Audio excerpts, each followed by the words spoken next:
Welcome back to the Maya series. Today we are going to be talking about using curves and lofting in order to make some more complex geometry really quickly. We're also going to be covering a couple more concepts in here, so stay tuned. If you did the last video, I told you guys to go ahead and either make your own furniture piece or add some sort of an addition to the table we're currently making. And I hope that went well for you guys, but now we are going to go ahead and tackle these legs to this table because when we pull up our reference image here, we can see that we have some pretty complex geometry down here on the legs. We're not going to do them exactly the same as they are right here, but we're going to be pretty close. So how are we going to accomplish making this really organic curve right here on the side? I'll see if they have another side view of it, like right here. How did they accomplish this? Well, there's a bunch of ways. You can just extrude out and make some bevels to smoothen those edges out. But there's another way that you might find works better for your workflow, and it is a tool that we're going to be talking about a lot more as we get into more organic objects. And that is our curve tools. So make sure you have Maya opened up. Go ahead, open up your project, and then instead of being in the poly modeling tab like we have been over here, we can go ahead and go over to curves. And right here we have all these blue little shapes and whatnot. And what we're going to go ahead and do is we are going to go into our, let's see, we'll go into our side view here. So remember to switch your camera viewports, just press space and then hover your mouse over the viewport you're trying to go to and then press space again. And now you'll be in that viewport. So we're just going to go ahead and click on the EP curve tool, which is this one right here. So what this curve tool does is it goes ahead and lets you draw a physical line in your scene. And then if you guys have ever worked with like the Bezier curve tool in Photoshop, it's very similar to that, where we can do like these little squigglies like this and it averages everything out and makes it nice and smooth. So what we can go ahead and do here is we can start off out here kind of, and you guys might just want to watch what I do here and then try it for yourself. So like kind of go back in the video, but we can just kind of make this shape right here. And now we have kind of a nice curve. And then you can go to your select mode and then right click and then hit control vertex. And this allows you to grab these points that you set up and move them around as normal. So I kind of like this a bit better, how it's looking shape wise.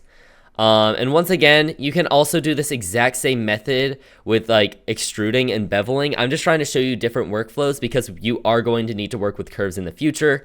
And now we can see in our scene, we have this curve. Now what can we do with it? We can go ahead, I'm gonna press D to go into pivot mode and then right click and center pivot just to make this object a bit easier to deal with. And now I'm just gonna move it over pretty close to what we want. I'm going to duplicate it just like that. So now that we have these two curves here, what we can do is we can draw from one curve to the other. And how we do that is we go ahead and select one and then hold shift and select the other one, go to our surfaces mode at the top here, and then go to where it says loft and then click on the box next to it. Make sure that under your output geometry, you have polygons selected. Change your type from triangles to quads and then tessellation to count, and then you can set how many polygons you want this loft to give. So right now it's at 200.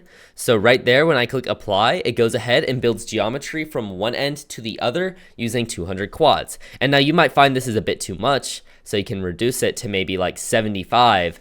And then now it's a bit more low poly, but now we're using less quads and still following that curve. So that's a really nice and easy way to get some curvature. So here we go. We kind of have the start of our shape here for this table leg. And we can go ahead and grab these vertices up here. And we're going to go into isolation mode here with all of our table pieces to make this a bit easier to work with. So I'm just going to select all of this and hit Control 1 to go into isolation mode. And then I'm going to grab these vertices up here at the very top and hold V to vertex snap and then try and snap it onto our table here right about there. That should be flush, I believe. And now we can go ahead and just Control D this, press E to go into rotate mode, hold J, flip it over, and then just move it to this side about where we think it's even, and we can go to side mode to look at this. Okay, so now we're just going to connect these pieces together. So we can connect the bottoms here, and we can do that by grabbing these bottom faces here and then pressing Control E to extrude them, going into movement mode, so that we can move those faces over, and then just hold V and vertex snap these together.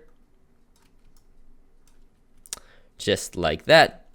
And now we're running into this issue where we have connected two pieces of geometry together, but they are still two separate objects. Obviously, we talked about combining earlier, and that's a great tool for turning multiple pieces of geometry into one exact piece. But now we have this issue where these vertices are not connected to each other. Look at this. All of these vertices look like they're the same, but if I grab this, you can see those vertices are not one and the same. Combining does not merge your vertices together.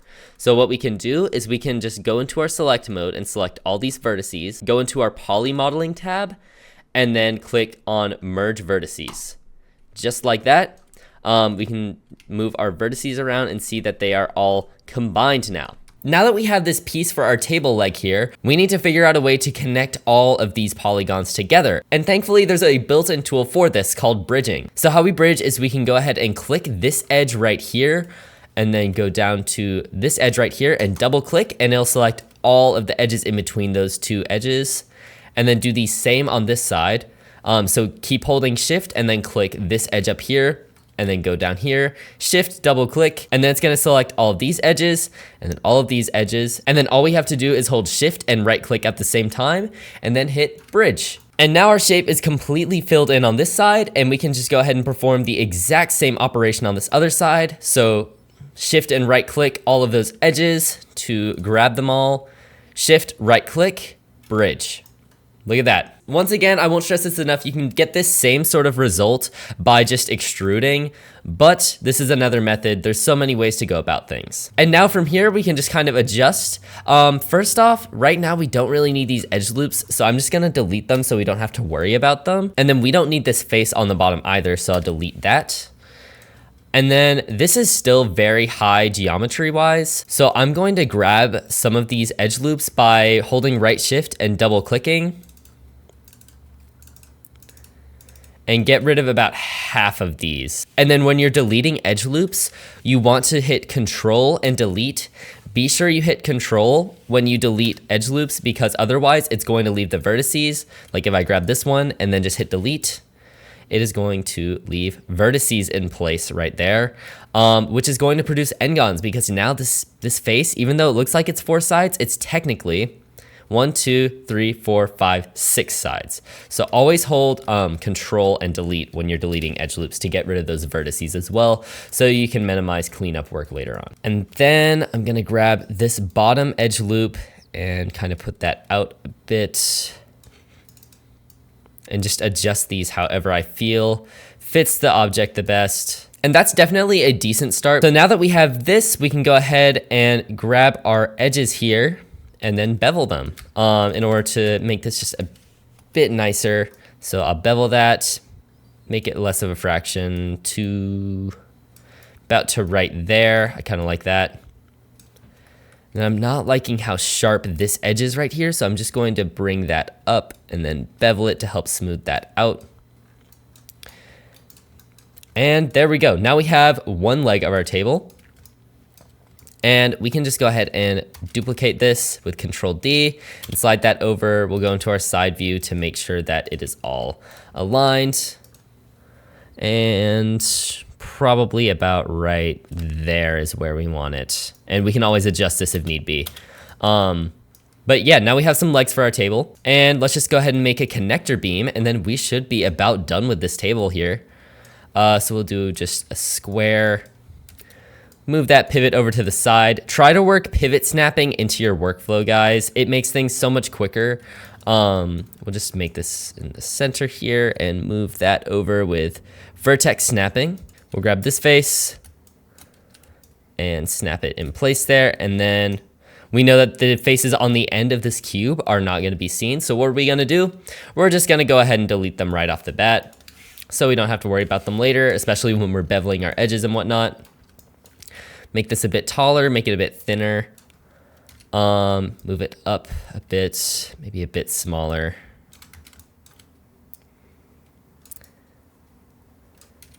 And maybe something like that. That's kind of nice. And then we're just gonna go ahead and bevel these edges. And since we deleted these faces on the edge, when we bevel this, it's not going to take that face into consideration anymore. So we can just select the whole object instead of having to select the individual edges. And we'll just go ahead and bevel that nicely. And now we have a pretty nice table here. Obviously, there's a lot more we could do with these legs. I'm just gonna leave them like this for now because in reality, when I put it in my scene, I'm going to be putting these chairs and stuff all around.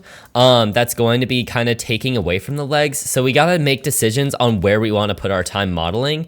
And then also, once it's all nice and textured, the main focal point on this table is going to be at the top where a lot of this metal is due to reflectiveness. And I'm sure we'll also put some stuff on the table so people really aren't gonna be looking at the legs too much. We'll go ahead, select all of this, click combine, and there we have one nice looking table right here. Now, what do we need to do next? We need to make sure this table is free of n-gons. So just run a cleanup. You should have all your settings good to go already. And we can see no n-gons. Next up, we can do a check for hidden faces. I'm actually gonna separate it for now to do that.